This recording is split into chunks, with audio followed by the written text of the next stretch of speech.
Hello, everybody. Chris the Groove Seeker here with a quick video recapping VinylCon New York City and Brooklyn, New York, which happened a few weeks ago. I'm just here to show some of my pickups and share my thoughts on the event overall. So yeah, I'm a couple weeks overdue. I know Alex from Beer and Vinyl said it would take me 6 months, but I beat your prediction. Although maybe this is a little stale at this point, but I wanted to share what I picked up at the fair. Overall, great event. It exceeded my expectations. Not really knowing what I was going into. It was in, again, Brooklyn, New York. Pretty cool location. Plenty of space. Plenty of great vendors. As far as how the day went, met up with Rich DiGimano. He drove from upstate New York down to my house. Jumped in my car. We went and picked up Arnaldo in the city, and then headed over to Brooklyn. And I had the pleasure of spending some time with those guys. Met up with Dom, Seeking a Thread. Spent some time with Dom. Notes and Tones was there. Analog Archive was there. Just a really great bunch of VC folks from the New York area made it into the show. So that's always really the plus on going to these events. I thought it was a success for the founders and runners of VinylCon. I hope to see them back in New York. I think the spread between the time this took place and when WFMU takes place is perfect. Give it 3-4 months in between.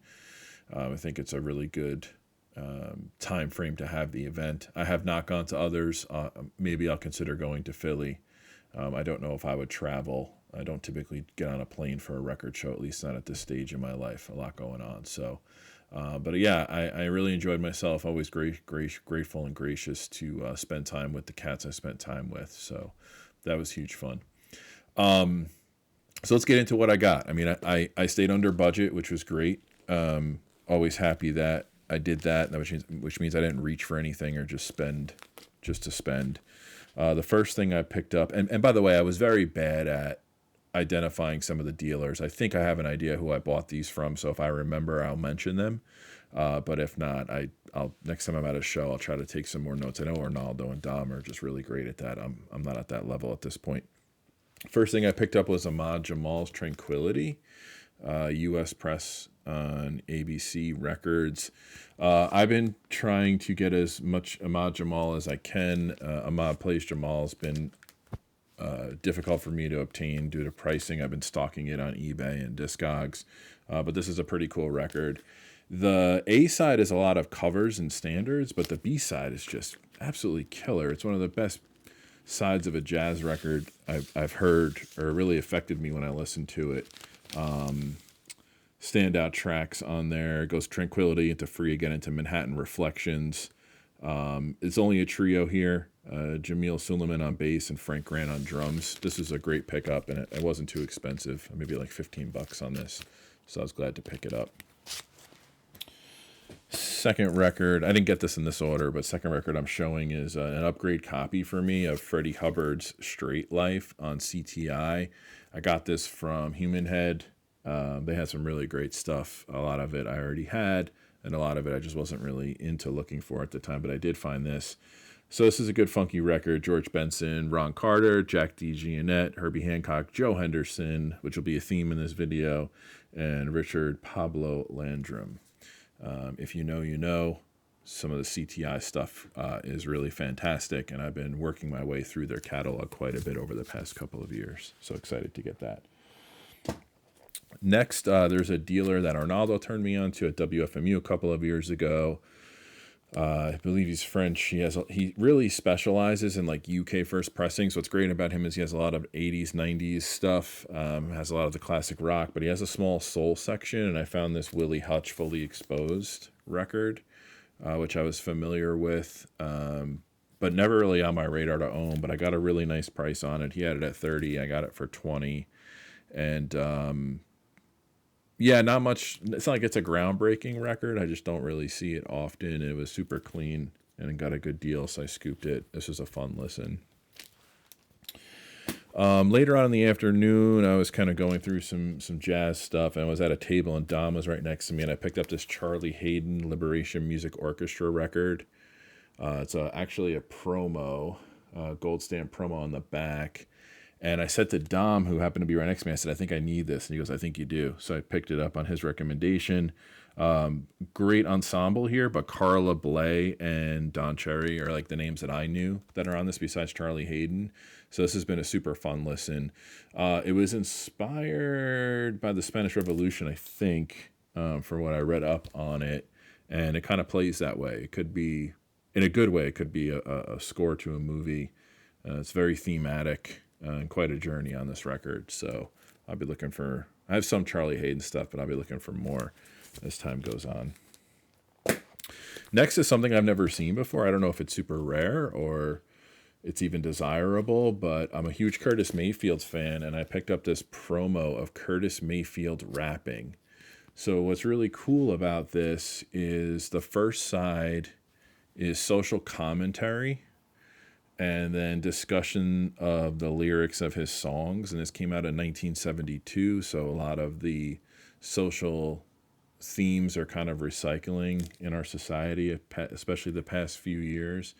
And then on the B side, it's a little bit of a greatest hits. Amen, Underground, Hell Below, People Get Ready.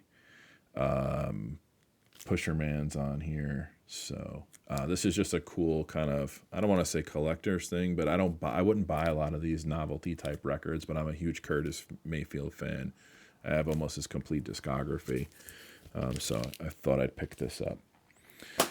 Next is a record that I struggle with finding a clean copy, and I found this repress. I think it says 1983 on it, but I think it's actually a different repress when I researched it on Discogs. This is an essential jazz record for me. I'm definitely going to look for a first edition or a promo copy if I can find it, but it's Jaco Pastorius' self-titled. I was able to get this at a really fair price from a table that was really a charity or a benefit table. I forgot the organization, but I heard somebody try to wheel and deal with the guy behind the table, and he was like, hey, we're for charity. So I backed off my my attempts here. If you know, you know. If you don't know this record and are interested in kind of hearing like the Jimi Hendrix of bass or something a little bit, it is jazz, but a little bit funkier and experimental, I'd highly recommend it. It was also sampled quite a bit in hip-hop, so that's always a plus for me. Next three are the highlights for me. I mean, these are all great pickups, but these three I was especially proud of. This was actually in the Shrink. So this is Fairport Convention self-titled. It's a U.S. press on A&M. The record looked unplayed. I was able to work with the dealer. It wasn't too expensive, but I did get another $10 off. Comes with the original insert. I've been slowly accumulating the U.S. pressings of the Fairport Convention stuff. Been diving into some of the U.K. when I can find it. But I did not have a copy of this, and I could not find one to my standards of cleanliness. So I finally did, and really psyched to have this. The next two I got from Stony Creek. Bought them in a package. I was very excited to get these. I'm sure they will get reissued with the way that the reissue trends are going right now. But two classics in my opinion, especially this one, Joe Henderson's Black Narcissist, Milestone. This actually has a demo not for sale stamp on it, but the record is standard. I don't know what Milestone did for promos, but I'm a huge Joe Henderson fan. I'm finding out a lot of people in the VC are and really are amped when they find his records. So I was able to scoop this. It plays fantastic. Very little kind of static or scratches. It's a pretty clean vinyl. It's just showing its age a little bit through playthrough, but it's only one or two parts. Totally acceptable even for me. And then to back that up, I picked up Joe Henderson's Sextet The Kicker. Awesome record, again on the Milestone label. I don't think this one was a promo or promo stamp. No, it's not. But this is a pretty cool lineup. Kenny Barron is on here. Gretchen McCore, Ron Carter on bass, Louis Hayes on drums. Just really killer tracks on here. And they do a Miles Davis standard or cover, I guess, of Nardis on the side too. So I was really psyched to get that. Again, Joe Henderson, one of my favorites. Excited for WFMU to see what pops up there. So yeah, I mean, VinylCon a success. Success with the hang, success with pickup, success for the event. Looking forward to the next one, and I appreciate you guys tuning in, and I'll check you guys soon.